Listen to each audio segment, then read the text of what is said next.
Blog Talk Radio.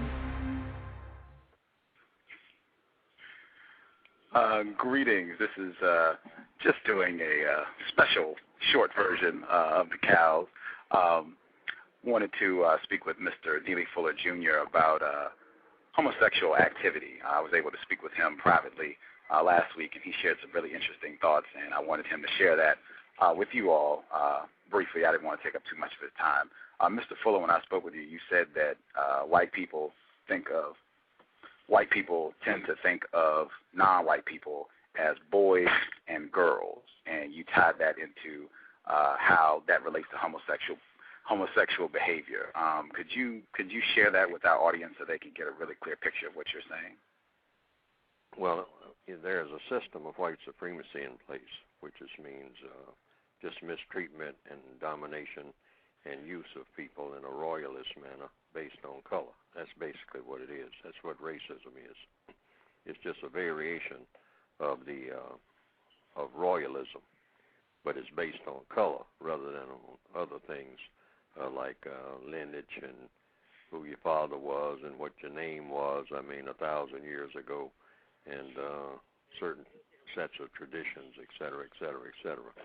So that's what basically racism is, and it's turned out to be the most powerful form of royalism in the known universe now, in the form of what we call racism and or white supremacy. Now, in any structure that's dominant, you have to dominate the people in all areas of activity.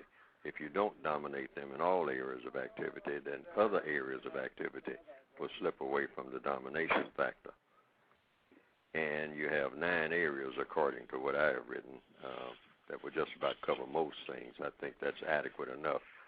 Economics, education, entertainment, labor, law, politics, religion, sex, and war. Now, I call sex the 8th area of activity in alphabetical order of the other areas of activity. So that just comes up as number 8. But sex is the most powerful motivating force among people, next to the system of white supremacy itself. Because whatever the dominant system is, that's what people react to on the planet. So the dominant system at this particular time in history, and has been as far back as anybody can remember who's breathing now, the dominant system. That's mistreatment of people based on color, domination of people based on color.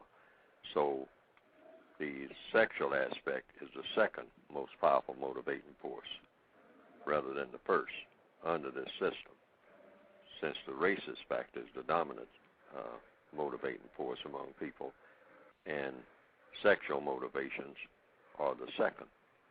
Now, the racists apparently, according to the evidence, have studied how people who are subject to them are motivated sexually. Now, if a male is a boy, which you are a boy, you're a little boy when you're born and whatnot, and then you get to be a bigger boy and whatnot, and at a certain point you reach what they call a certain degree of maturity, which is decided according to the social system that you have at hand. You're now entering the threshold of what they call manhood. So you go from boys to men.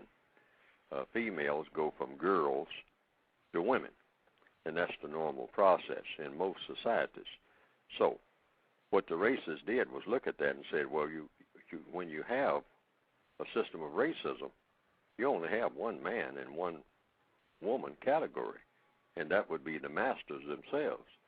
You can't have your victims of the system growing into manhood and womanhood. So if they start trying to be men, if they go from boys to men, now you have a problem. You have a bigger problem than you had before. When they were boys, they were completely dependent on you. They understood that they'll do your bidding, and they're easier to control. Same way with the girls who are trying to be women. But when they start thinking that they are men, you're not going to have but one man in the house of white supremacy, and he's got to be white.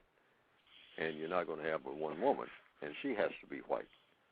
So now it defies logic that you would allow them to go from boys to men.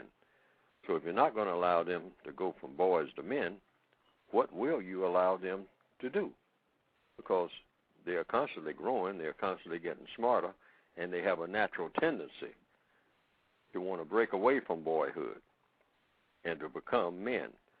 So what you do is divert them away from wanting to become men and have, if it's a male, have him go from boyhood to femalehood. In other words, he changes his gender altogether, at least in his mind. Then he's easier to control. Then you do the same thing with the female.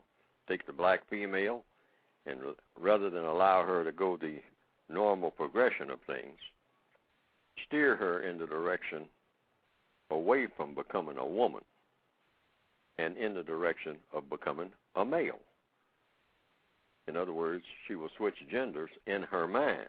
Now, her body didn't switch genders, but we can probably do some things that give her the illusion that her body can be made to switch genders too. Now, when you do that, what you have is confusion. You have added confusion. And one of the best ways to control people for a long period of time, particularly if you confuse them sexually, is through confusing them sexually, so that you have a male thinking he's a female or wanting to be a female, even if he's struggling and trying and whatnot and trying to do everything that a female does, but he doesn't have the physical equipment. But he's got it in his mind anyway. He's just determined that he's going to act like one and be one and do the things that females do, and look at males like a female looks at males normally. And then over in the female column, have the female do the same thing. Only thing about it, she's not going to try to grow into womanhood. She's going to try to do everything that she sees males doing, including in the bedroom. Try to become an artificial male. And she can do this in her mind because the mind is very flexible. A person can actually think that they are a bird if they want to. But before they try to fly or jump off a building, it's best that they get their equipment for doing so. So that's the way that works. And when you can get people on that role and when you have people subject to you, you can always propagandize anything. You can make anything look like it's the fashion because you set the rules for the society. So that's what's going on. I tried to be as comprehensive as I possibly could in that description, and I hope that people could understand what was being said. Yes, sir. So that's what we have now. We're heading in that direction now, full steam ahead. And when I spoke with you, I said that, the counter-argument that I frequently hear is that, there are a lot of white people who are also participating in so-called homosexual activity. And, this is not something where they're just trying to trick black people into doing it. You have people who are born so-called gay or homosexual, and, this is no trick at all. If it was, you wouldn't see all these white people going around and doing it and being mistreated because they are participating in these so-called homosexual acts. What would your view on that be? Depends on how it plays out in the end. Now, if the system of white supremacy remains intact, then that will prove the supposition just outlined. That will prove that it's valid, that it is designed basically to support what is already in place. Otherwise, you would have the system of white supremacy would go out of business. There would be no reason to keep it in business if the white people were serious about really getting rid of racism and getting rid of what they call all of the sexual and gender categories and all like that, because racism is an artificial category. See, just because people are of different colors doesn't say that they are members of a race. That's an artificial construct. No one is supposed to be a member of a race. That's something completely made up. So if you can do the same thing with gender, you can do the same thing with a lot of things, but you have to wait until it reaches a certain point where you got enough evidence to prove the proposition that you made in the first place. Now, like I say, this is my concept of the way things are going because there is still a system of racism in place. Now, if racism is still in place, when all of the so-called anti-sexual, that's what I call it, behavior comes to full fruition and everybody's accepting of it, everybody's participating in it or embracing it or parading it around and saying that it's the best thing ever discovered since ever, okay? Now, and you still have a system of racism in place, then that will have proved the supposition because ordinarily all of racism would disappear. But see, it's designed to lure. Now, here's where I base that on, the luring part. In the history of the system of white supremacy, there's a thing called whiskey. It was very popular, the use of it. Now, if you are a practiced deceiver, one thing that you know about the science and the art of deception, you cannot deceive people into doing things unless you are doing quite a bit of it yourself. If you're going to be what you call a real arch deceiver, and the white supremacists have proven that they are arch deceivers, they are very skillful at deception. So in order to deceive people, you can't get people to drink whiskey, and you're sitting there never drinking any of it yourself. So there's some historical record of this. So what they'll do, a deceiver will sit there and practice drinking whiskey under controlled conditions. You know, take a little sip, know exactly where the point is where you get good and drunk or where you don't get good and drunk. Then once you learn what they say, and some people brag about it in bars and whatnot, said, hey, I can drink you under the table, meaning they can outdrink you, that you will drink. I mean, that they will drink and you will drink, but when they drink, they don't get drunk. But you wind up drunk. Many males who have tried to deceive females into sexual activity, you know, back in the days when whiskey was a bigger thing than dope, used to get into the booth in the restaurant and start that process. Say, now what I'll do, I'll know she's not willing really, but she'll be willing before the night's over because I'm going to get her to drink some of this stuff that I brought with me. And he'll be drinking and she'll be drinking. He'll take a sip, she'll take a sip. Next thing you know, she's willing to go along with anything. She doesn't know what she's doing, but he does. Now, many a person, particularly pimps, understand that thing very well.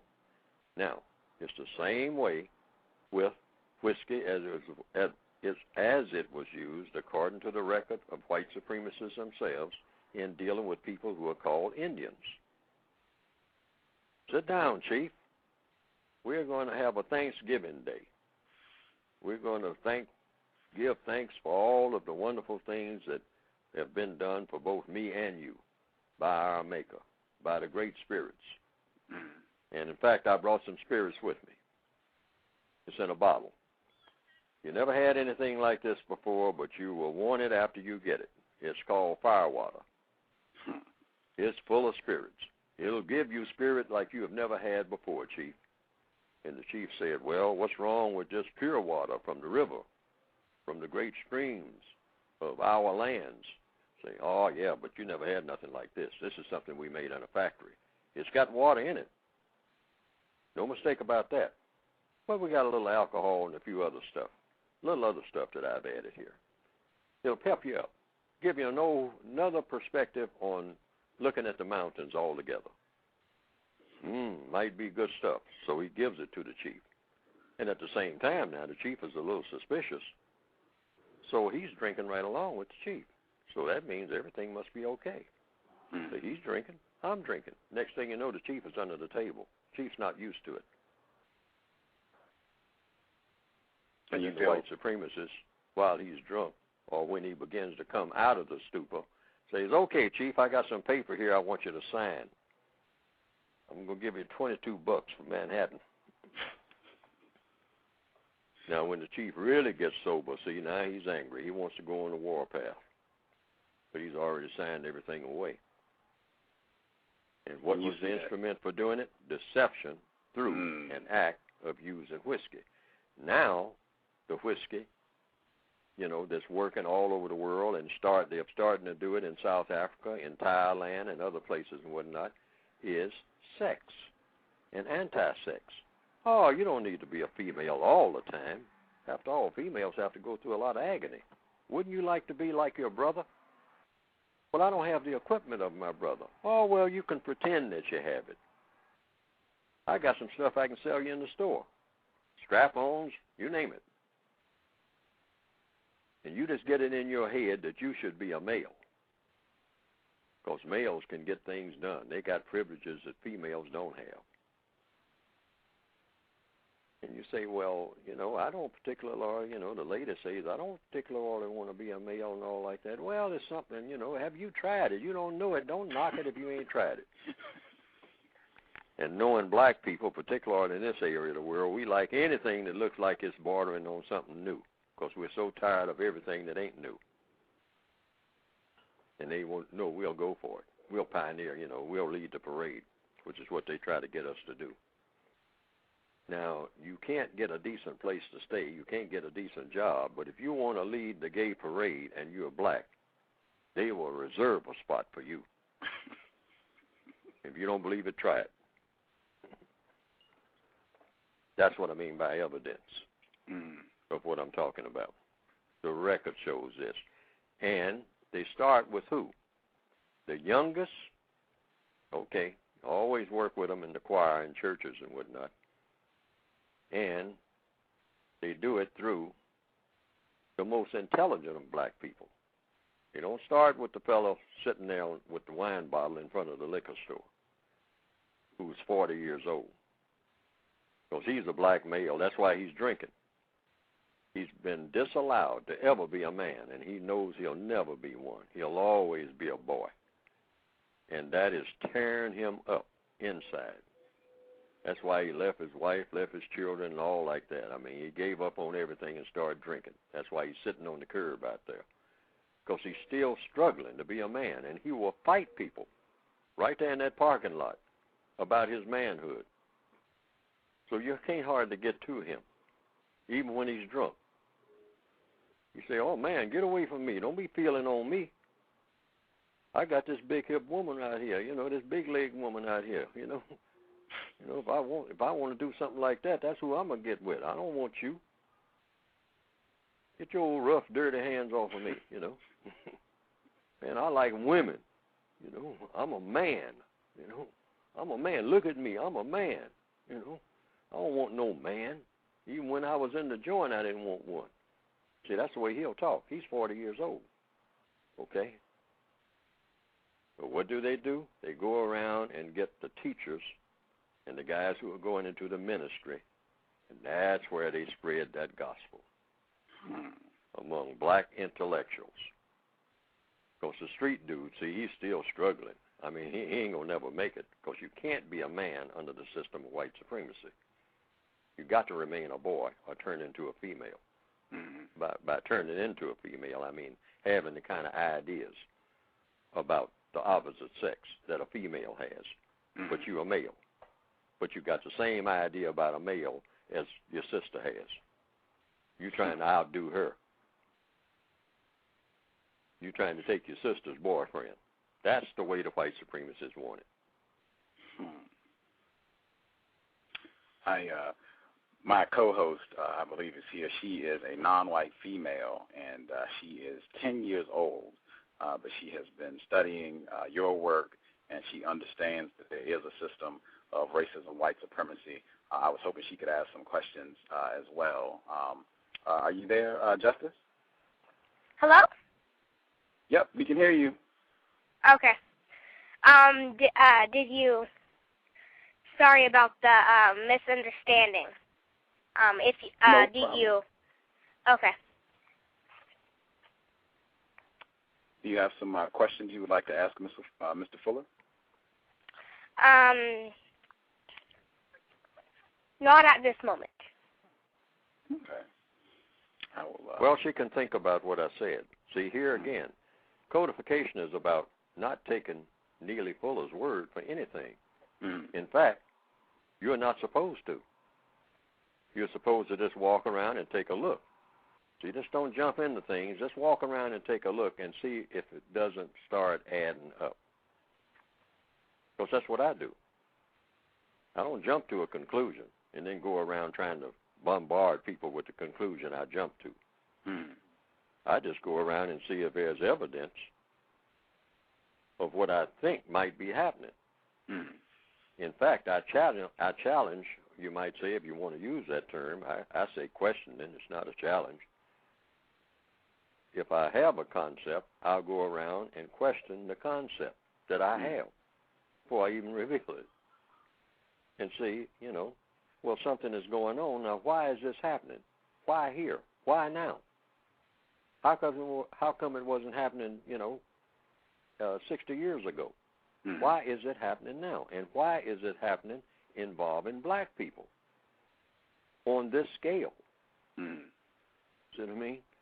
And I'm saying now, someone must have thought it up, or it wouldn't be happening, because it's something that's happening between people. Mm-hmm. And anything that black people do, the white supremacists always have something to do with it. Mm-hmm. Otherwise, it's not going to be happening in the first place. If it's something that's bad for their business, they will cut it off. They'll put a stop to it. But if it's something that they think is good for their business, they'll not only let it roll, they will support it.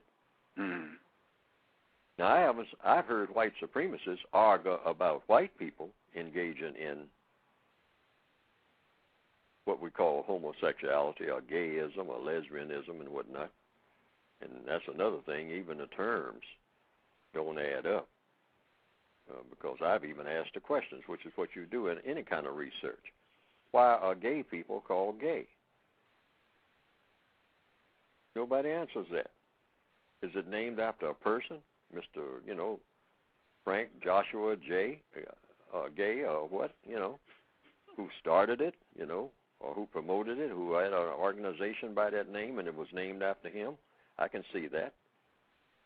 But it's just, all of a sudden, gay. What does that mean? And then you say gays and lesbians. Then you add another one, transgender. Gays, it started off just being gays, then lesbians, then transgender. So one legitimate question is, where's the cutoff point? See what I mean? And another thing, is a lesbian gay? Why do you say gays and lesbians? I mean, these are just questions, logical questions. Right. If you got a big sign out and you're carrying it around and telling everybody to join in and support it and contribute some money to it and all like that, people should know what they're contributing money to. Mm-hmm. And another thing, where's the payoff? Now, if it's an improvement over what we call traditional sex, because they call it alternative, that's another term. This is a alternative, meaning something that's different from the usual or something that's a variation of the basic.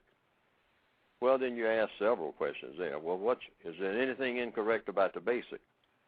And a person might say no, but this is an alternative, of course, for people who just got tired of the basics, want to do something different. What's wrong with variety? What's wrong with diversity, diverting from one thing to another? Well, maybe nothing, but let's examine it. Examine it for what? To see if it is an improvement over what you already had. And if so, justify it by showing, by example, where's the improvement, which one of these, see, when you start talking about homosexuality or lesbianism, these are not just abstract words. These are talking about you have to do certain things to qualify. So what are these things that you do? And which one of them is an improvement over what has been done? That's just like a person might come around and say, well, hey, I used to kind of be attracted to people, you know. I've had several wives and all like that. Even had a little incest, I mean, every now and then. I mean, you know. And but I finally came to the conclusion that people ain't where it's at all. I'm in the bear. You know. You say, what do you mean you in the bear? I'm into bear. I go out in the woods and I chase me down a bear. The bear ain't chasing me no more. I'm chasing them. I have found that that's a wonderful alternative. I mean, after all, man, I mean, let's face it. Look at these marriages and divorces and whatnot. I don't have no trouble with the bears. I mean, I used to didn't think of anything about bears except just going to the ball game, you know. But I found out that, man, if you really snuggle up to a bear, you'll never want to go back doing nothing else. Now, where did you get that idea? Well, it just came to me one night. Tired of these women. In fact, people was telling me, well, if you don't like women, get you a man. Well, I'm tired of them too. So I'm in the bear. See, now you might laugh, but it's going to come to that if it ain't already. Because there are some people into that. Mm. Yeah, they call it, what do they call it, bestiality? Yes, sir. Yeah, see, I mean, that might be a wholesale thing. In about another 10 years, they say, well, hey, well, you know, this gay and lesbian thing about played out, man, ain't where it's at. You know. Man, everybody's trying to preserve the bears now. You know, I'm trying to get me a panda. You know? Now, what is the point that I'm making? It's lots of things that the mind can do. The mind is extremely inventive and extremely flexible. But the basic question is this type of activity an improvement, and if so, why? Otherwise, why are you coming around asking black people who don't even have a roof over their head that this is what they should be pushing now? Mm-hmm. They don't even have a decent school, a decent job. But now you want them to join the gay rights movement, and that should be their priority. We should drop everything else and make that a priority. I don't see the justification at all. Mm-hmm. They have some white people who came around years ago and started calling it the rainbow. You know, kind of, you might excuse the pun, tailgating Jesse Jackson's rainbow push for civil rights. And then they got to saying, well, what is this all about? And when the question was asked, they answered by saying, well, it's another division of civil rights. Yeah. Yeah. It's all the same thing. Discriminating against gays is the same as discriminating against blacks. And a lot of black people say, wait a minute, it may sound like the same thing, but it ain't the same thing. But they were able to shout all of that down. It is the same thing. Why is it the same thing? Because I said so. White supremacy in action again. Always, because I said so. See, but, you know, but that don't, you know, it sounds like it could be right, but it's something that still don't add up. It ain't the same thing. It is the same thing. Trust me. No different. Discrimination is discrimination, which is another word that people should pay attention to. Everybody discriminates every day. You discriminate when you decide to ride the bicycle to work rather than catch the bus. Now, does that say that you're discriminating against the bus riders? You know? So that word discrimination, I don't even use it because everybody discriminates. It just means choosing. But what is the key? The key is it a choice that's constructive? When you start talking about black people's plight now, see, that's a different thing altogether. Is it constructive or is it non-constructive? Because it's got to be one or the other. Is it an improvement? Now, we already have a mess with the male-female thing, but you would have that anyway under any system that's unjust. But now, are you making a bigger mess, or are you straightening out all the mess that ever was? I have no reason to believe that this is helping to straighten out anything. It's helping to make it worse, particularly when you start doing it right down to the grade school level. start saying that this is something that this is just what you children need. You're 7 years old, and this is what I need? I don't even know what sex is yet. Now you're telling me about alternatives to sex. Well, let's start out so that your mind will get straight. Now, Jane has 2 mommies, thinking about getting 3. Now, what benefit is this to Jane? Well, she learns diversity at an early age. Diverting from what to what in order to do what? Oh, well, we'll know when we get there. Don't ask so many questions. Oh, no. I got a lot of questions. You know, show me how this is a what? Improvement. Which one of these acts? See? Well, you know, being gay. Don't you understand what being gay? It used to mean being happy. I mean, you know, but that ain't what it means, I don't think, when you say it. So you're talking about acts. Show me by demonstration the very act that you're talking about that's going to be an improvement.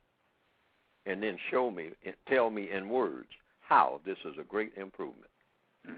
Tell me, you know. First, do the act with me looking at you. And then after you finish the act, you'll say, now that's act 1 of being gay. You ain't gay unless you do this. See? You know, there's several things you can do to qualify for being gay. So you got to have qualifications. Otherwise, what's the difference between you and everybody else? If you don't do something different. So you got to do something. So whatever that difference is, you do it. Then you get before, you know, come to the blackboard with the pointer and whatnot, and you say, now, number 1, this is an improvement over whatever it is you all are doing out there. It's not just an alternative. And I'm telling you this because you should be on board for supporting act number 1, which I just demonstrated to you. This is what you actually ask people to do. See, in other words, stop just talking in circles and whatnot and talking in innuendo. Get the crowd there to come and take their seats respectfully, and then march down the aisle and come up to the podium and have your bed up there or whatever it is you're supposed to have, and do what it is that you say that everybody should be taking an interest in and supporting.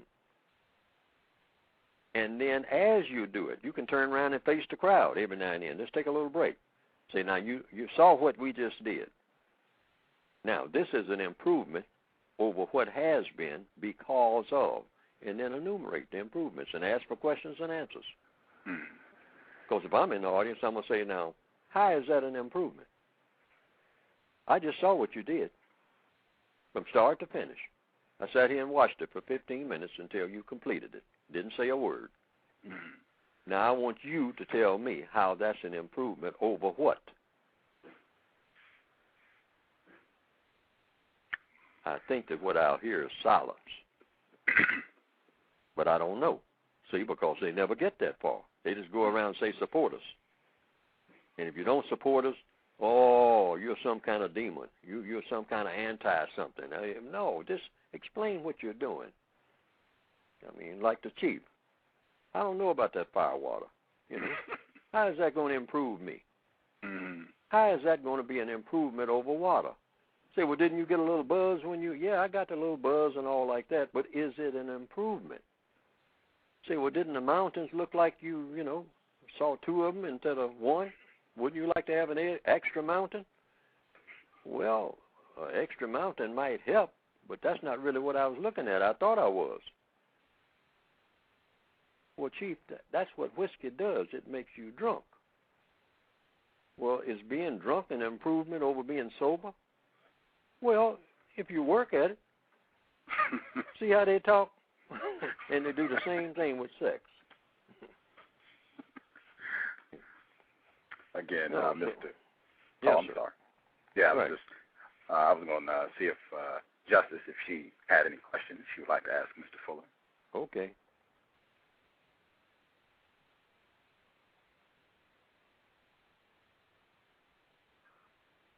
Justice, are you there? Hello? Okay, we can hear you. Yes, ma'am. Okay.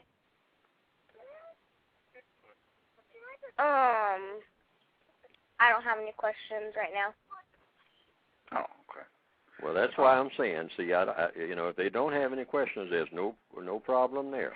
All I want them to do, I have said what I had to say. I just want them to think about it. After they think about it and think about it thoroughly, they may come to the conclusion that nothing that I said made sense, in which case they can go ahead with whatever they think is they hear somebody else say. But I think that anything, particularly something that's supposed to be new or you're expanding on something that's old, should be examined. You know, if somebody comes to me and says, Fuller, you need to quit this job. I mean, it's a better job over there in that other town and whatnot. Now, I'm willing to listen, but we're gonna have to take a weekend and go over there and have me take a look at that job. See what I mean? Yes, sir. Yeah, and I ain't gonna just just sign off and whatnot. I mean, go in there and cuss the boss out and quit, and then go running off to the other job. I mean, when I haven't even looked into it. I'm just asking people to take a look and see where all this goes. And when I say take a look, I don't mean just a short look, because this is pretty big stuff. You take a good long look before you go plunging in, okay? Because there's an old saying, if you snore in a bear's face long enough, you'll learn to like it. But bear might not be where it's at, You might get to the place where you can't bear it,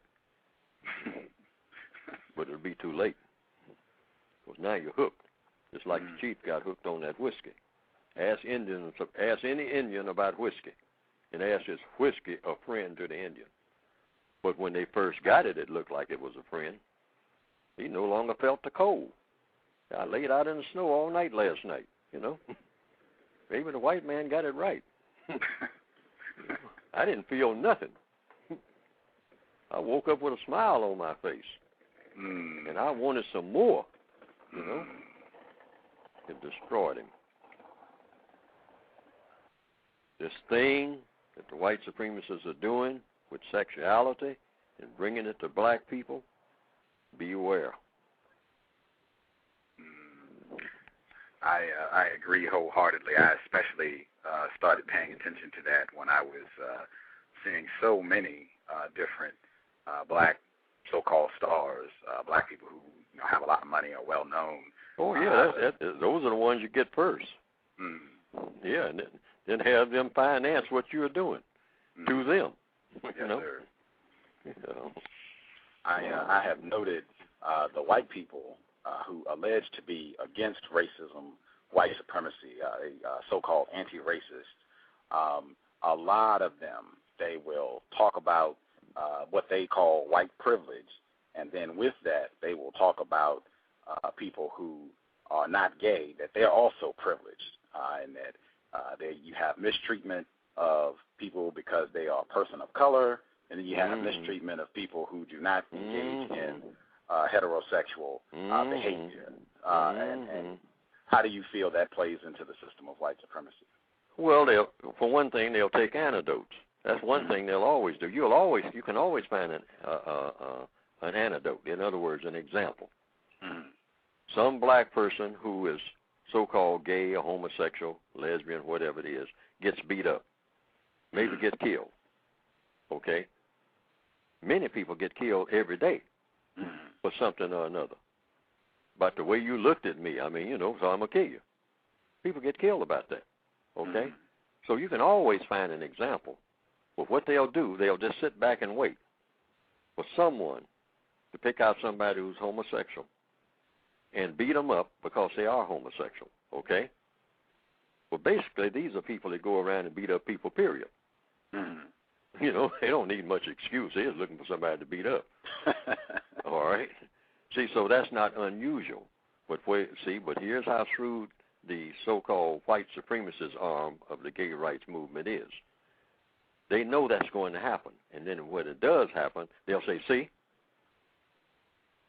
that doesn't happen all day, every day. In fact, where it comes to black people, most black people, has been my experience, coming up in the South, the black male, and I knew some of them, the white supremacists would find out that this black male is a homosexual, that's who he'd hire.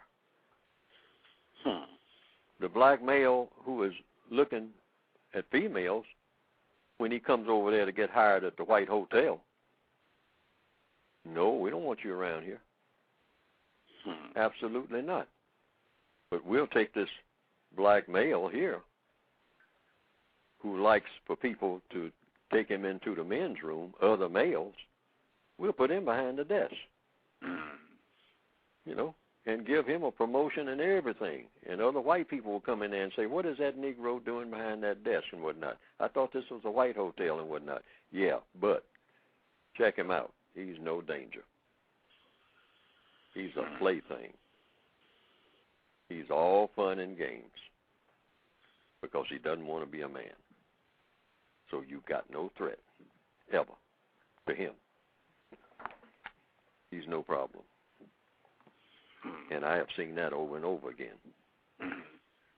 Because I used to wonder about some guys being able to get jobs where they're not even supposed to be. The old jobs, I mean, you know, where, hey, you know, some white guys couldn't get the job. But he got a black elevator operator over in that building. Yeah, because you see, you got white men who are servicing. You know, he's giving service to. That's just another branch of the service. Okay? Now, the black guy who comes in there looking at the white women, see, I mean, hey, yeah, if he's lucky, I mean, you know, in the first place, he ain't going to get the job. And sometimes if he does, he might wind up swinging from a tree. Okay? So then that told me something. I mean, that was before I got out of my teens, I started learning that. There are some black males who wasn't even homosexuals, but they acted effeminate. And they were accepted by white people. They could sit there, you know, sit around the table and whatnot, as long as they were talking girl talk and whatnot, talking about how you fix your hair and all this type of stuff. Hey, they're all right.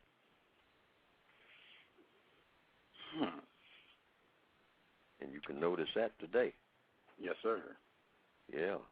The black male in the office, I mean, who kind of, you know, kind of tips around and, you know, he might not even be a homosexual, but he has what most people would call feminine ways. You know? I mean, obvious feminine ways. Not all people who believe in homosexuality have obvious feminine ways, but some people who are not even homosexual, you know, on the surface, they have high-pitched voices. They don't have that deep voice like some black people have, all right? But they talk, you know, in a real high-pitched voice, you know, and they're always smiling and always tipping, you know, and switching. They switch more than the females, okay, when they walk. Very acceptable, you know. I just give an example. I mean, you know, he talks like, you know, have you all been to coffee? You know, stretch out that last word. Coffee? You know, coffee anyone? You know, a male who talks like that? Oh, yeah. See, white people notice him.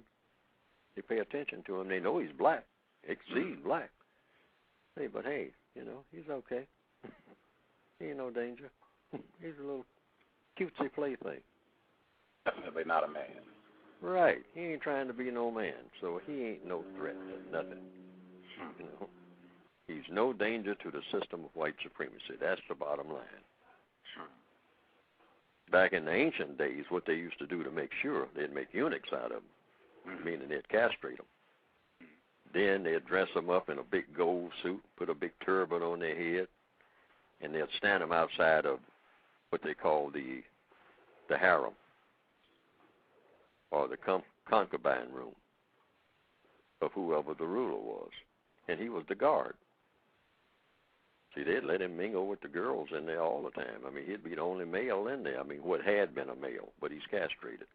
He got no equipment at all. But he got big, strong shoulders. He can whip anybody, you know. And his job is to keep other males from coming in there. Black as he can be. got a big gold turban on, big expensive, got plenty of bling-bling. Boy, they put bling-bling all over him. I mean, he's a walking showpiece. Got some gold shoes turned up at the end. Great big red sash around his waist. That's his full-time job, stopping people at the door. What are you doing in here? You don't have no business in here. There's naked women in here. They all belong to the king. They belong to the emperor. My job is to keep you out of here. Get on away from here. Well, I slash you with this sword, you know. But he's got no sex organs. They call him eunuchs. The palace eunuch. Now, that's actual history.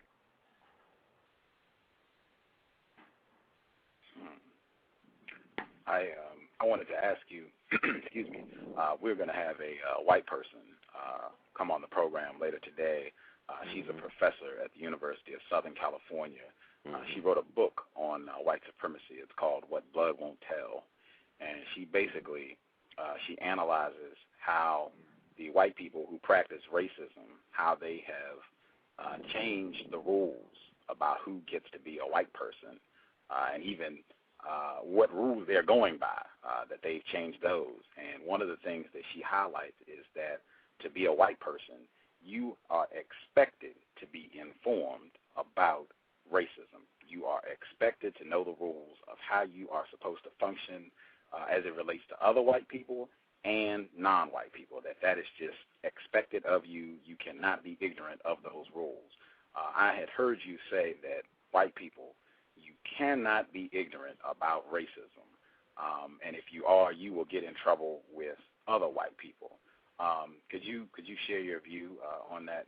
The average white person, about the time they're 16 years old, they know all the rules. They picked it up by osmosis, meaning just by being around people and observing and listening and whatnot, being around the dinner table and all like that when political talk is going on. You know, the little white girl, the little white boy who's sitting there, I mean, he's 6 years old, but he hears, you know, his white grandfather sitting up there talking about that blankety blank Obama and whatnot, and all the rest of those heathen niggas are ruining, you know, the society and all like that, and on and on and on. Now, he's 6 years old. About the time he's 15, he's well schooled, and he hadn't said a word to anybody.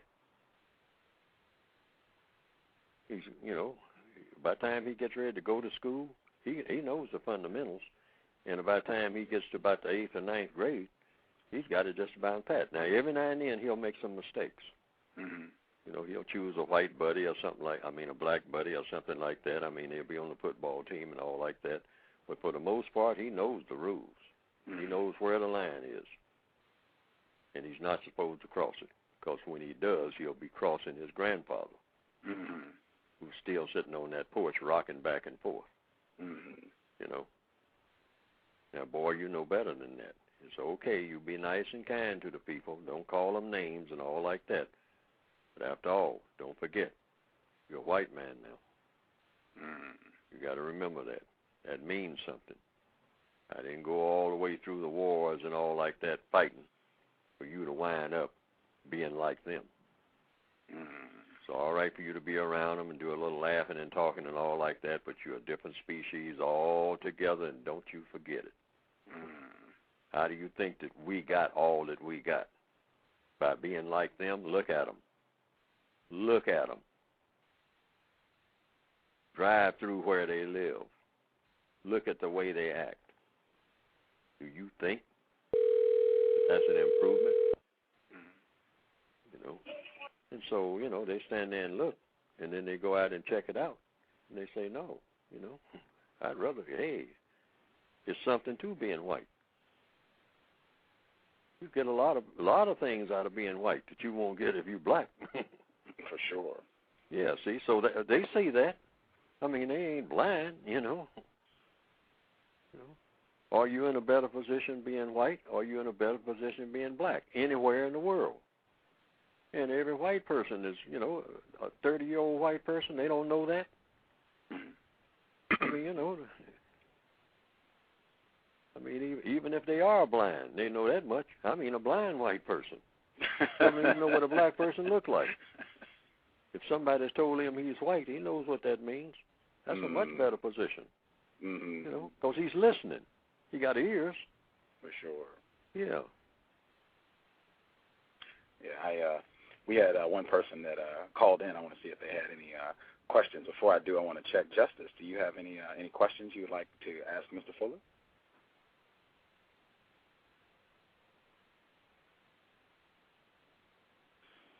Are you there, Justice? We didn't lose her. If you're there, you can Hello? Putting everybody to sleep. Hello? I don't think so. They're listening in the chat. We can hear you, Justice. Go ahead if you have a question that you would like to ask. Yes.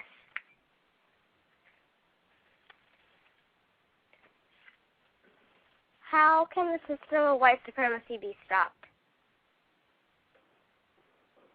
First of all, by having the thing, that's why I call what I write the compensatory code. Compensatory means making up for what's missing. And you assume that what's missing is something that should be, other than something that what you have. What you have is a system of racism. Now, what's the best system for replacing the system of racism? Well, you look at what racism does. It's a form of injustice. So you do just the opposite. Try to come up with a system that's a system of justice, meaning what? Guaranteeing that no person is mistreated and guaranteeing that the person that needs help the most gets the most constructive help. It's a very simple, fundamental thing, and that's all you have to remember. And then everything that you do, each and every day, wherever you are, you try to do the best you can to fulfill those guarantees. The person who is being mistreated doesn't get mistreated. If you see it, you speak up. First of all, by asking a question. Is this person being mistreated? And if so, how? Because it appears that the person is being mistreated. And if not, why not? You know, because you're looking at what's happening. And you just raise a question to the people who are around, who are causing what you perceive to be the mistreatment. And in order to minimize conflict and get into a big fight with them, you just say, is this the way a person is supposed to be treated? And then let them answer. Is this what I'm looking at? Is this the way that a person is supposed to be treated? And let the person who you perceive to be doing the mistreatment answer. And if the person says yes, then you say, why? If this is the way a person is supposed to be treated, why? What's the reason? And last but not least, is this the way you want to be treated? The way that you are treating this person right now, do you want to be treated this way? Do you want everybody in this room to start treating you the same way? And everybody in every other room, everywhere you go, for the rest of your life? See what I mean? Hold the phone a minute. Yes, sir. It's just a spontaneous episode of Context of White Supremacy. I had the ability to contact Mr. Fuller and decided to do so. Justice was able to join in. This is, I guess, the warm-up for our show at 7 p.m. today, 7 p.m. Pacific, 10 p.m. Eastern.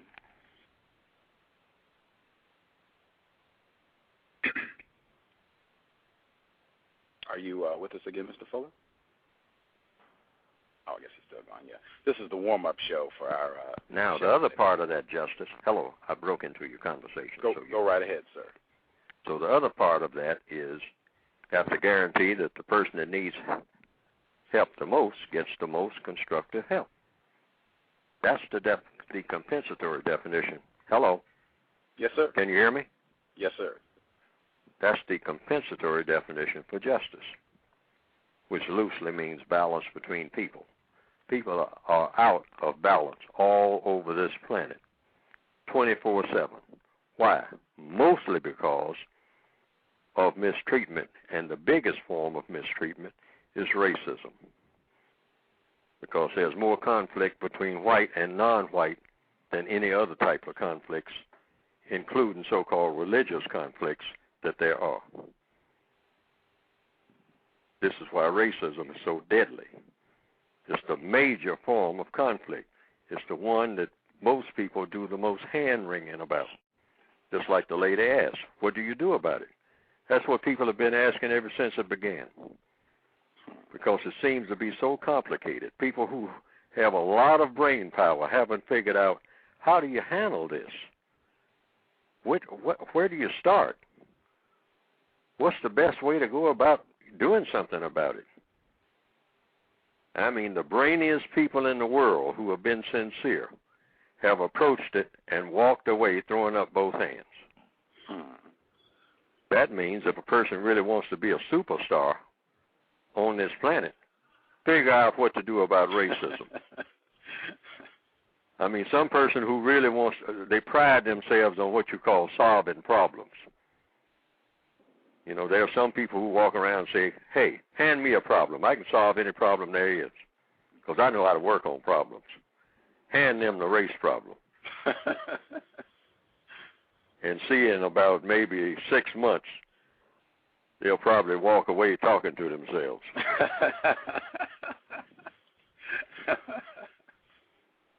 Now, these are people who are rocket scientists, all right? They figure they think that they can figure out anything. Just give them the race problem. Tell them to figure that one out. Yeah. Right on. You have some other questions you would like to ask Justice? All right.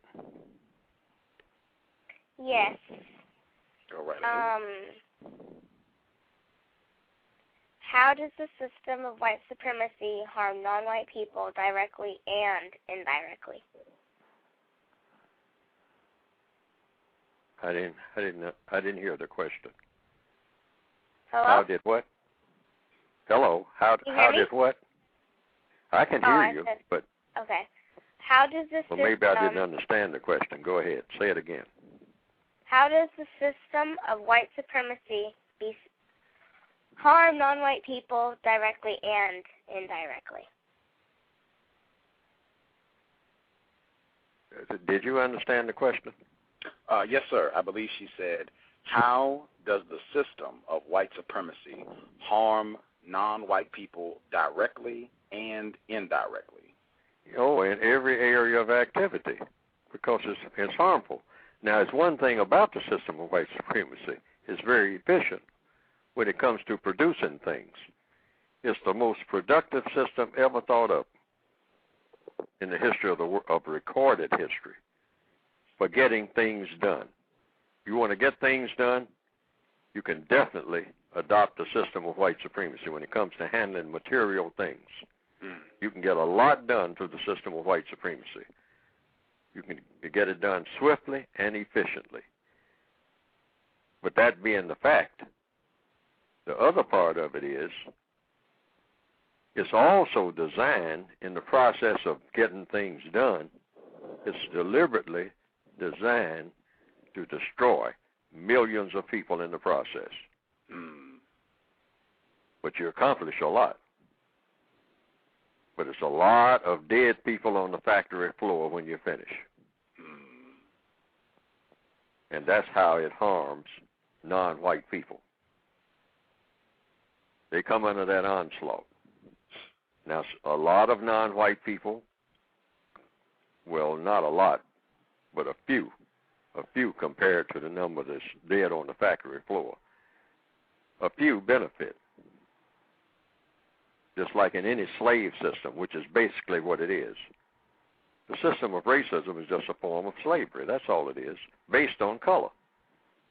You mistreat people. Any type of mistreatment is slavery. Anytime you're being mistreated, you're a slave. I don't care who you are or where you are. See, the word slavery has just been kind of confined to a certain ritual that you go through. No, mistreatment is slavery. If you are subject to any kind of mistreatment, you are a slave at the time that you are subject to that. And sometimes a person is just, a slave for 15 minutes because they're being mistreated for 15 minutes. And when the 15 minutes is over, they're no longer a slave. But if you're a non-white person on the planet under a system of white supremacy, you are a slave as long as you are under that system. And that's pretty awesome.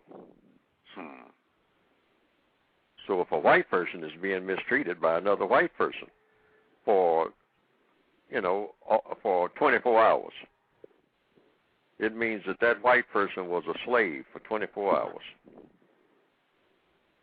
But after the 24 hours, they got away from the situation. They're not a slave anymore. But they can say, truthfully, that they were a slave for 24 hours. If you are kidnapped and beaten. Yes, go ahead. I want to see the grade next time, okay? Justice, did you have a question? I want to see the grade next time, for real. And they're going to be all right? I think that's the person that called in. All right, don't knock on the door anymore. Yeah, go ahead. Yeah, that was the person that called in. Sorry about that. If you can continue with your response. Sorry about that, Mr. Fuller. Yes, no problem. But I'm trying to, give examples and all like that, because in counter-racist codification, everything should be very clear for a very logical reason. Racists, if you're going to have a system of racism, one thing you have to do is not make things clear. You have to be confusing. You have to use confusing terms. You have to say one thing and do another. You have to be deceptive. Otherwise, you can't maintain the system except by brute force. And brute force has been proven on an ongoing basis with no break. Just simply doesn't work. The system will break down somewhere along the line. So if you want a smooth-running system of mistreatment of any kind, you have to be a very deceitful person. Deception works on a long-term basis, because then you're not always arguing and fighting with people. They're on automatic. People who are deceived will be on automatic. They'll think that they're doing what they should be doing and going about doing it the way that it should be done because they're deceived, so they'll do it on their own. You don't have to watch them or beat them with a whip. You don't have to go looking for them to check on them. They'll just be on automatic because you have now, through deception, made them into robots. You don't have to watch a robot once it's been trained. It's like a dog. See, if you haven't trained your dog, see, you got to stay right there with that dog. Otherwise, the dog will break loose and this might do anything. But if you train the dog, now you can go to sleep because the dog will know exactly what to do. Go sit by the door and stay there until you tell it to move. It's the same way when you subject a person to slavery or to racism, which is just a form of slavery because it's mistreatment. You just train them to accept the mistreatment and actually think that the mistreatment is excellent treatment. Now you got it. You got a perfect situation.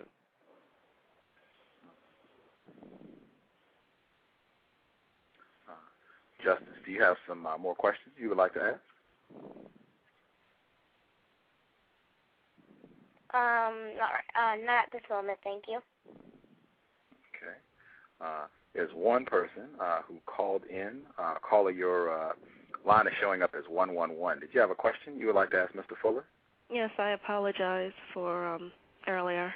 I was actually trying to put the kids to bed, and I didn't want them to bother me while I was going to make the comment, and you recorded the whole thing. So no problem. Okay, I'm sorry, I didn't hear the whole thing from the beginning, but I kind of came in when Mr. Fuller was talking about the whole gay, feminine men in history, and my name is the Gay Mentor. That's my show name on here, and I was just curious his perspective of minority gay females or lesbians, or I mean, does he feel like since they're females, it's kind of the opposite, that maybe Caucasian men or men in general heterosexual men might feel intimidated, or, is there an issue, or is it, do they get away with a little bit more? Do we get away with a little bit more because we are females, and maybe we, less people are intimidated by us? I was just, curious about your perspective on that. And then I also had another comment, but I didn't know if you wanted me to kind of question. I don't know if you want me to wait till you answer that one. Could I ask if you're a white person or a non-white person? I am half black, half Puerto Rican. My mom, she's, was a Black Panther when she was younger, natural Afro, and just real down-to-earth person. And my dad, born in Puerto Rico, that type of thing. You're non-white. Right, non-white. But my godmother... According to the white supremacists, you would be non-white. Right, absolutely. You'd be in the non-white category. Yes. But that's what they go by. But once you answer this question, I was gonna tell you a little brief experience, and I wanted your comment on that.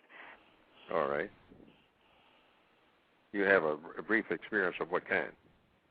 Well, did you want to answer? Yeah, it's something totally different. It has to do with kind of like race relations. So I don't know if you want to address the. Oh, okay. Well, no, I'll deal with the first. I'll deal with it like I will deal with it in the order that you want me to do it. So your first question was. Hello? Oh, okay. Yes, sir. Please. What was our first question? Was the question, do you think, Mr. Fuller, do you think that non-white females or so-called lesbian females, do you think they might get more privileges or get away with doing more than a non-white male, since the white supremacists might not consider a non-white female or a lesbian non-white female, they might not consider them to be as big a threat than a non-white male? Was that the question? Absolutely. Absolutely. In some instances. See, it depends on what the white supremacists want to do. See, that's the part that has to be yet to be studied when this whole thing plays out. They have an agenda. Otherwise, they wouldn't be spreading it all over Africa and whatnot. No, I'm sorry. What did you mean? The white supremacists are all. Hello, go ahead. Okay, what were you talking about all over Africa? I was trying to get a perspective, like, how would you perceive my life? Would you feel like, I was, I have more privilege, like you were talking about some of the gay black men had more privilege in history than some of the other Caucasian men because they were less intimidating to the white supremacists. And I was asking, as a female, not a male, lesbian, minority, do you feel like possibly we might be the very, very bottom of the tier as far as subjected to all sorts of prejudice from all sorts of directions, from racism to, sexism to being gay and all that type of stuff? Or do you feel like we're not as intimidating as maybe some other groups? Well, see, that's what I mean by evidence. See, we don't. You won't know that really, nor will I, until you actually experience pressure from whatever source. Okay? Then you will know, because that pressure will have come about because the white supremacists have determined that that's where it's going to come. See, they will make that decision if you are in the non-white category. All right? And it has been my observation that the white supremacists consider anyone who say that anybody in their family is black, that came before them. And because Puerto Rican is not a color. See, so what the white supremacists do. I don't really, to be honest with you, I'll just get into my next point, so you probably get a better idea where I'm coming from. I was in the military, and I was stationed on a small ship that had a wide variety of people, people who weren't even American citizens on this boat and on the ship. And I would say ratio-wise, because, of course, there were far more Caucasians in there than, minorities or blacks or whatever, Asians. I would have to say, in all honesty, that a lot of the minorities, ratio-wise, gave me more problems than a lot of the Caucasian people. Now, I'm not saying that a lot of those Caucasian people who didn't give me problems were not racist.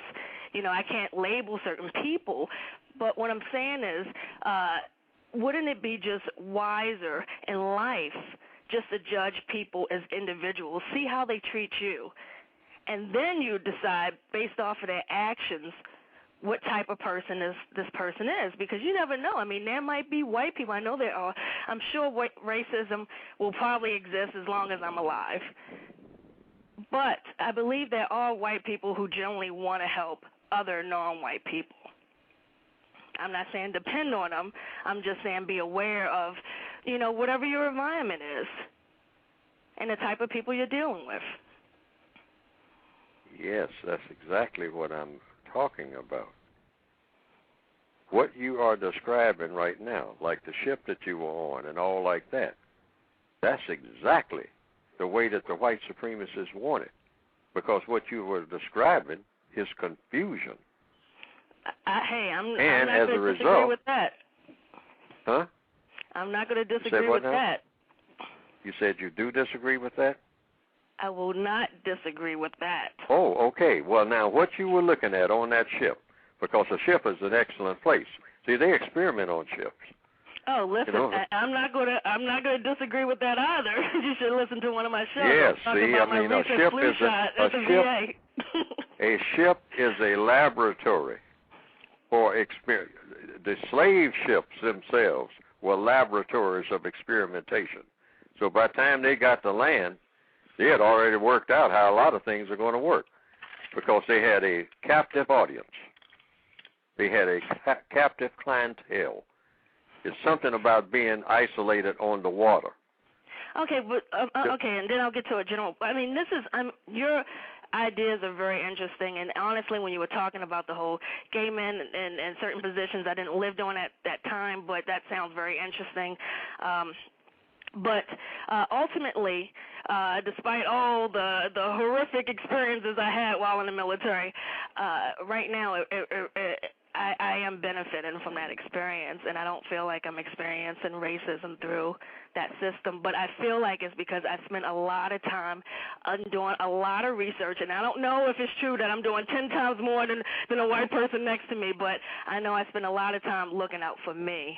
You know what I mean? And then I also look out for other people, but not like as a black or white thing. It's like as a veteran, as a gay person, as a black person, as an individual. You know what I mean? Like anybody who's with it. You know, I'm not out here to support hate.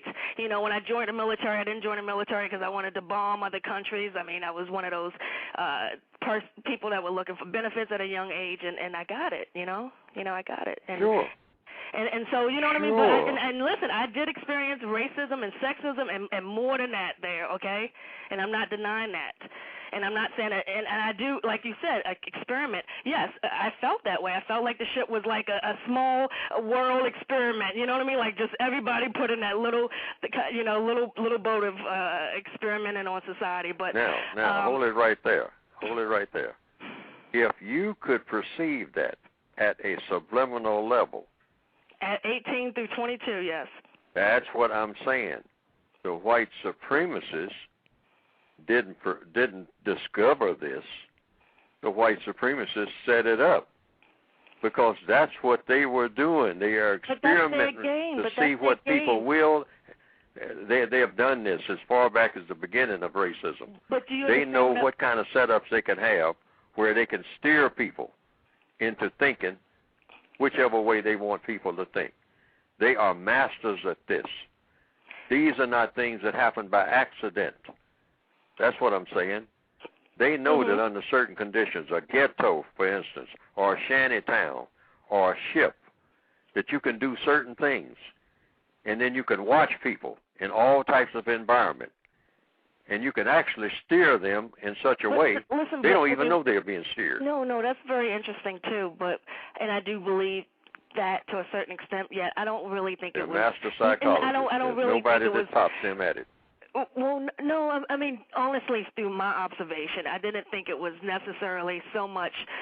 So I believe there was systematic racism and all that type of stuff like you're talking about. Yes, we agree on that. But also to a certain level, everyone had to take responsibility for their actions. You know, like I knew if I stayed in there, I was going to have to be a different person than I wanted to be, okay?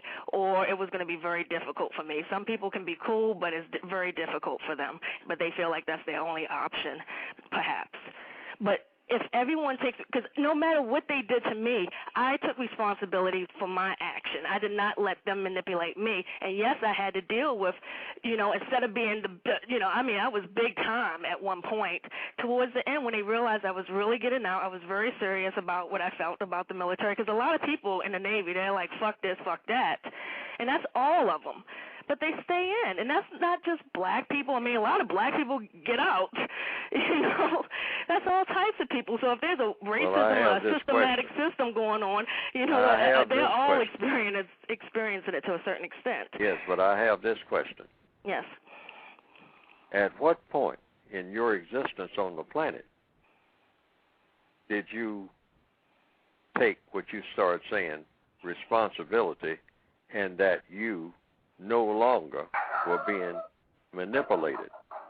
Because honestly, to be honest with you, from day one, but I think they thought I was a teenager, and you know, they just had to, you know, praise me and give me everything that someone would want, and you know, I mean, not saying I didn't earn these things. You know, I took these tests, and you know, I showed up one time, and I did what I was supposed to do, responsibly. But you know, I mean, I was. You know, all these awards, and then it's like, oh, you really are getting out. You really did just use this GI Bill and getting the fuck out, you know, and not looking back. I understand that, but here's what I'm saying.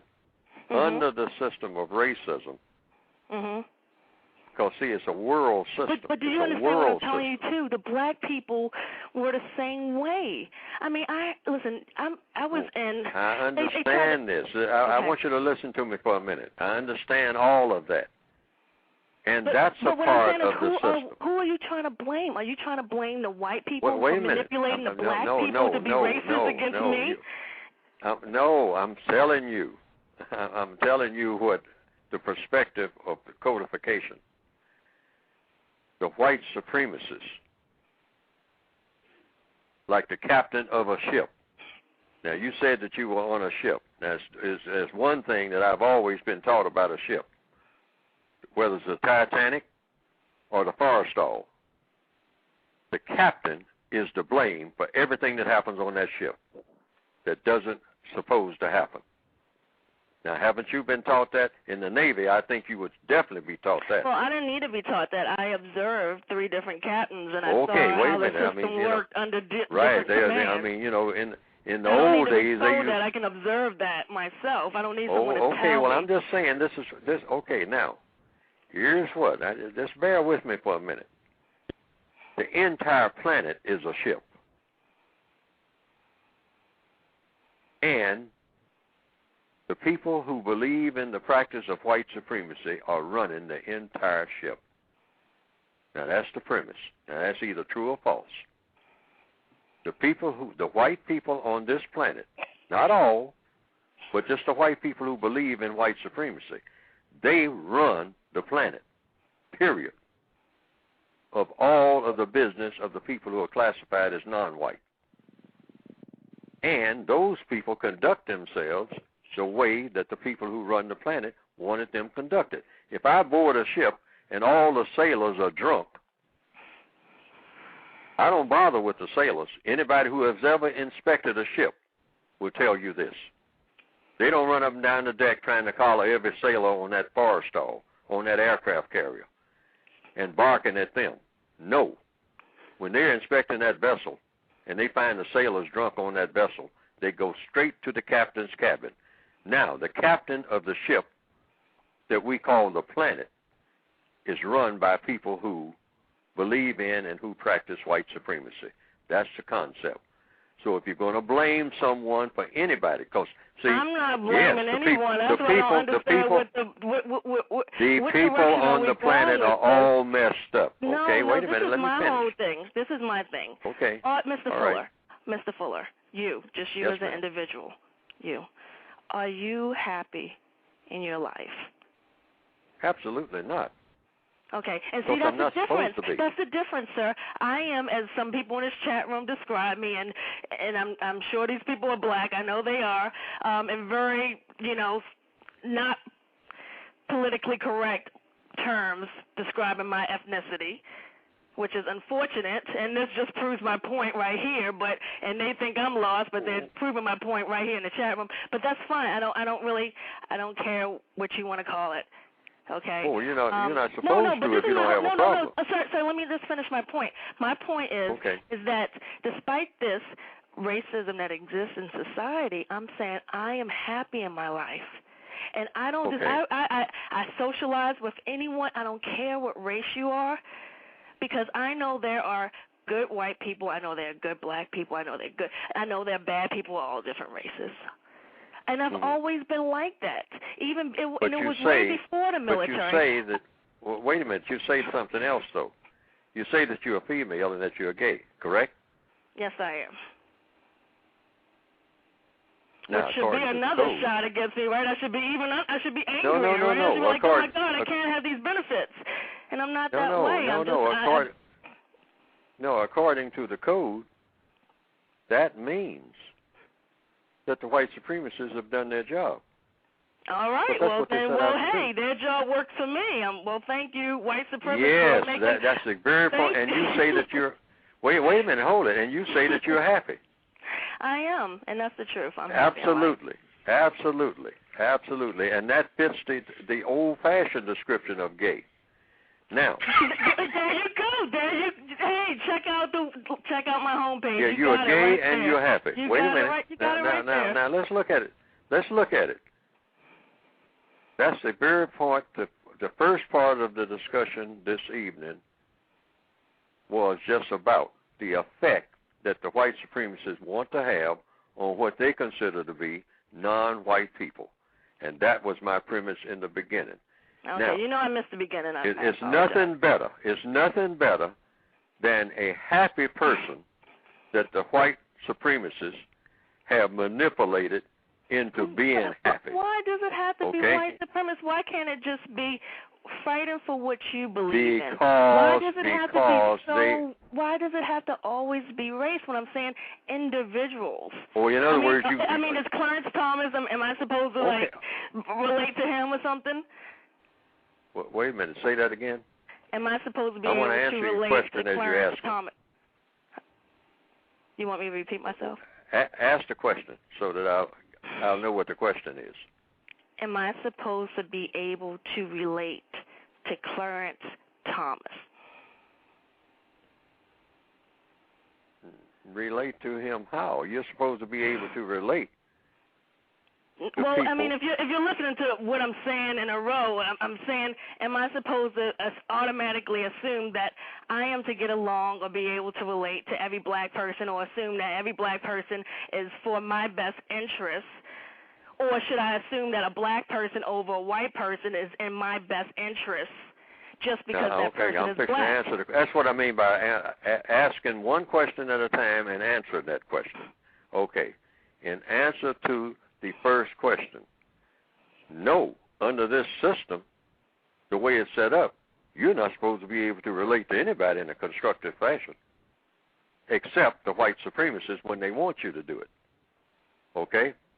So you got to think about what is their objective, because whether anyone realizes it or not, which shows how good they are, they want to have absolute control without the person knowing that they are being controlled. That's the perfect situation, so that the person thinks that, what I'm doing is just the things that I want to do. Do you think you're not being controlled? Let me say this. You are being controlled. Let me say this about the way the white supremacists operate, because many people think this. The Indians thought that. I'm in control. No, They're sitting I'm up here as asking drunk as they do can you be. think you're in control because you're making it seem like you have more control because you're able to think past the white supremacist game plan? And what I'm saying is, what makes you think you have more control or more freedom than I do? Perhaps, and I don't know for a fact, but perhaps I might have more freedoms than you do. See, but that's another thing that the white supremacists do. Wait a minute. Let's hold it just reality, a second. not the reality somewhere on Red Planet, whatever these people are from in this chat room. Well, let me answer the questions as we go along. I'm not saying that you don't have anything. I'm saying what counter-racist logic says, because I'm dealing with racism. Now, I'm also saying something else, which you have said to me, and I'll just repeat it. You said you really got no problem with because you have figured out a way to be happy. I did not say I don't have more problems. I said that perhaps what my did you situation say? You said you were happy. is a little bit more. I did say I'm happy, and you said you were unhappy. I said perhaps my situation, not knowing you personally, but knowing my situation, perhaps I have more freedoms. And I don't want to get into the details because I will assume that you understand what I mean by freedoms. Or freedom, benefits or whatever you want to talk about, than you. No problem. But see, here's what.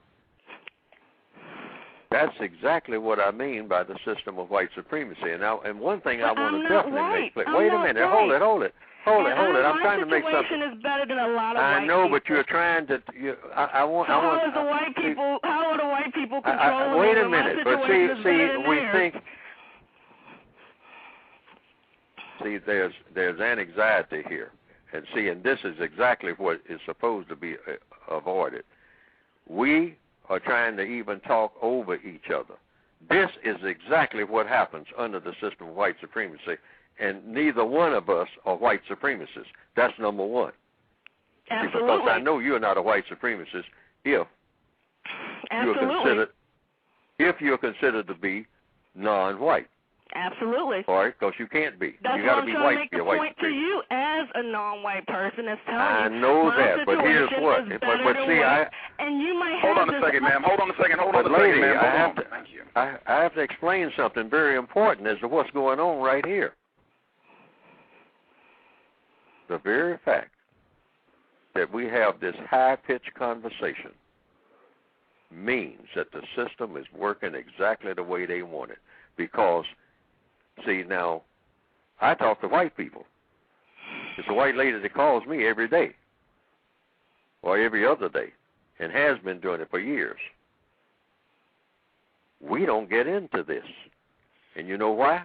Well, good. I'm glad you're socializing with white people. Wait a minute. No. Wait, hold it. You see, you're doing it again. She's not controlling you like a slave. Hold on a second, ma'am. See, the anxiety is there. The anxiety is there. You can see it.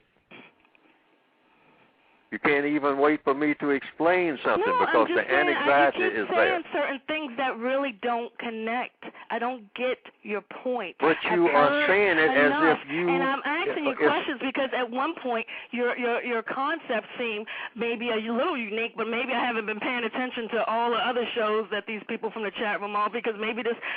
honestly, I think that... this show is very interesting. I do, I think I enjoy the host. But I got a question. I like the way it goes. But in all honesty, I understand your point. You don't know my background, so I've heard everything you have to say before, unfortunately. But I do wish you the best, and much love to the people in the chat room who don't understand what I'm talking about. Much love. Thank you. I find that very interesting. I want you to finish your point that you wanted to make with the caller, but I also want to reiterate. Yes, well, what happened? What has been happening between me and the caller has been exactly what's not supposed to happen. See what I mean? Mm-hmm. But every time it is this way. See, I was on a program the other night. Same thing. See, because the white supremacist has it set up so that this is a guarantee. See, the very fact that she feels even interested enough to have these conversations, all right, and then have this kind of anxiety while she's having it, that is exactly what the white supremacists want. And this is why I say the code says, hey, if you're going to have an argument, you don't have arguments about race with no other black person ever, or no other non-white person. It's never supposed to happen. All arguments are supposed to be between white and non-white. All, without exception. Never. See what I mean? Yes, sir. But see, because it's going to be automatic when it's white. I mean, when it's non-white with non-white. That I think it is fabulous that you were able to demonstrate that, and the caller, thank you for calling in for demonstrating that. I wanted to remind our listeners, most of these programs, and I believe this is about the 40th program that I have done addressing racism, white supremacy, most of my programs I have white people on. In fact, we have a white professor from the University of Southern California. She's coming on in less than 30 minutes to talk about white supremacy. And I generally never have that much interrupting, that much anxiety, tension in the conversations I have with white people. Even if we do not agree, I've had Tim Wise on the show, and we didn't agree about very much of anything. He's not a fan of mine. I'm not a fan of his. But we did not have nearly as much tension, yelling, interrupting in the conversation. It was smooth. The person would allow you to make your statement, voice where they didn't agree, no yelling, no voices raised, no interruptions. Very stark contrast in most of the conversations I observe between non-white people and other non-white people about racism. It ends up being arguments and complaints and just not constructive communication. So I'm very thankful that you pointed that out. And if you could you finish your statement about your thoughts that she said she was gay and she said she was happy, and you felt that was by white supremacist design. If you could perhaps maybe wrap up, and if you could explain that thoroughly for us so we all get an understanding. I mean, you know, once you get the non-white person in a state of mind and a viewpoint of life, of what life should be about for them, you know, as a victim, I mean, there's an old adage. I mean, there's nothing better than having a happy slave. That's a perfect situation. A slave that's walking around grumpy all the time, man, is dangerous. I mean, and any slave master going all the way back through history, I mean, will tell you whether, you know, you're talking about the Roman Empire or you're talking about a plantation slave owner in Louisiana. They will sell a grumpy slave down the river first time they get a sale. And then one thing they don't want the rumor to get out. Now, this slave is always grumpy, always complaining about everything. Don't like nothing. Don't like the food, don't like the plantation. Can't stand the master. But the slave that's playing that banjo and kicking up his heels and think he's in heaven, that's the one we want to keep. A grumpy slave might slip up behind you any dark night with an axe. Well, I assume our caller, it seemed like from what she was saying on the phone, she doesn't think white supremacy is that much of a problem. She said she was happy. I assume white supremacy. And another thing, I just want to interject this. That was very important, but she wouldn't let me get that word in. If she's already happy with the way everything is, then why bother with having these kind of conversations at all? See what I mean? Yes, sir. I wrote my book only for people who say that they are victims. It says right on the cover. I've run into dozens of people who say, I'm not a victim. I say, well, then the book is not for you. If racism doesn't affect you, that you don't have no problem with it or nothing like that, there's nothing in this book for you. And in fact, the only suggestion I have for you is to teach other people how you were able to pull it off. You're a black person and you've never been victimized by racism, and if you were victimized, you came up with a way of dealing with it that really worked for you. I said you should do, you know, what the code says that every person should do to find themselves in that golden position. Teach other people exactly how you did it, all the steps that you took. And I said, and you can start with me. If being so-called homosexual is a part of that process, I think I'm gonna have to pass and find. No, I'm gonna pass on that part. Yeah, see what I mean? Because that's a part of the racist conspiracy. I've already decided that. See, so if they come to me, well, Fuller, if you really don't want to deal with racism and be happy and get all kind of benefits, which he mentioned benefits, yes, and all like that, and go on and live your life, then, Fuller, you got to become a homosexual. And then I say no, because that's a part of their plot. That's not a part of mine.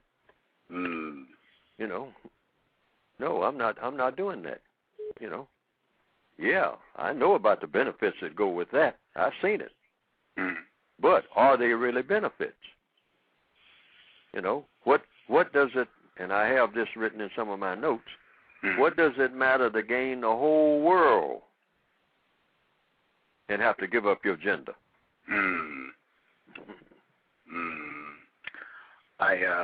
As I said, we have a suspected white supremacist.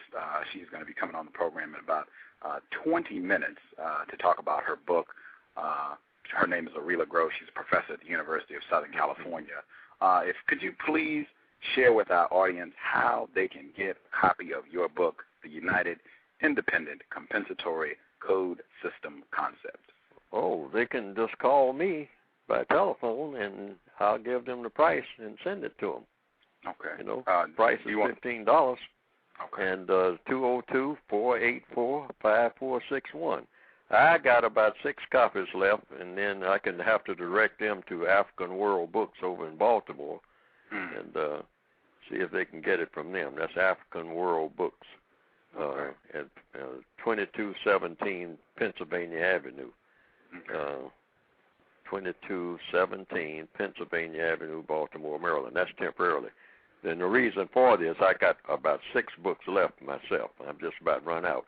But I'll have more coming in after the 20th of this month. Okay. 20th of October. Right. But right now, I got about 6 copies left.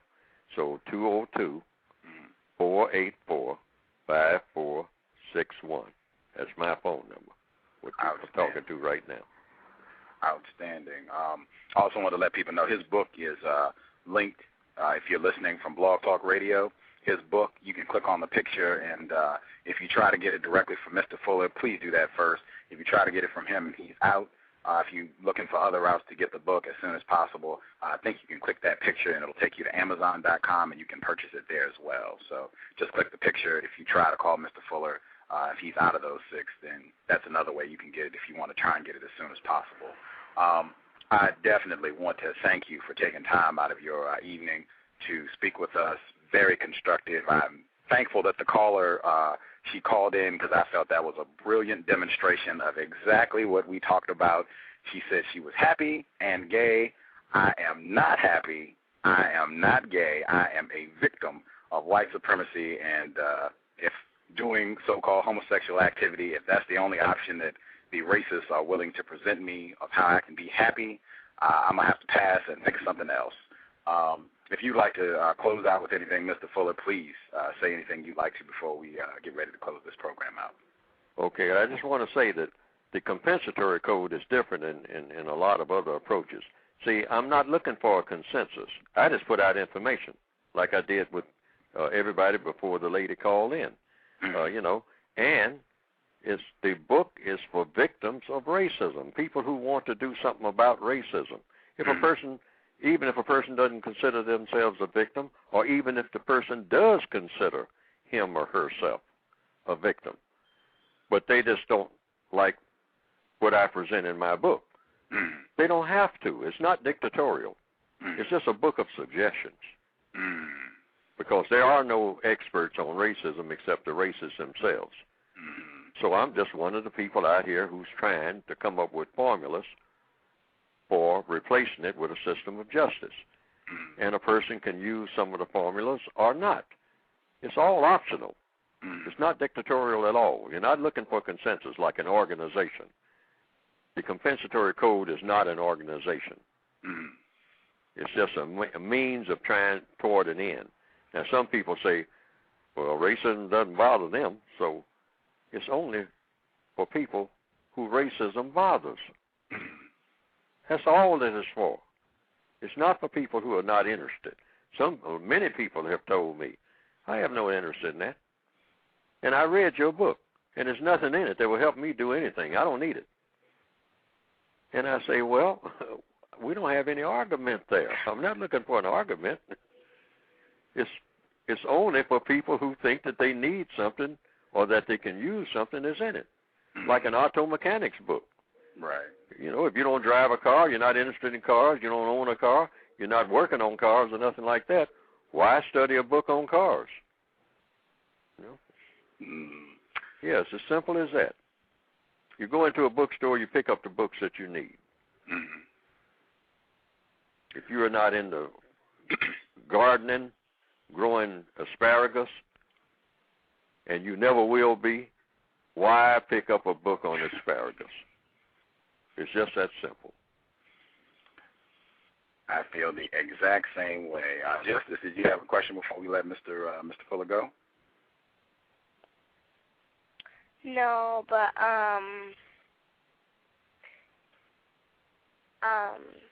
thank you very much for the information. And thank you. How old are you, if you don't mind me asking? I'm 10. You're 10? Yes. Okay. Well, that is kind of young to be seeking information of the type that I'm putting out. But it's never too young to start. And like I say, you don't have to agree with any part of anything that anybody says. In fact, I would advise you not to agree. But just listen, and then listen to other people. And after you have listened to as many people as you can possibly listen to, make up your own mind. And I'd like to leave that with everybody.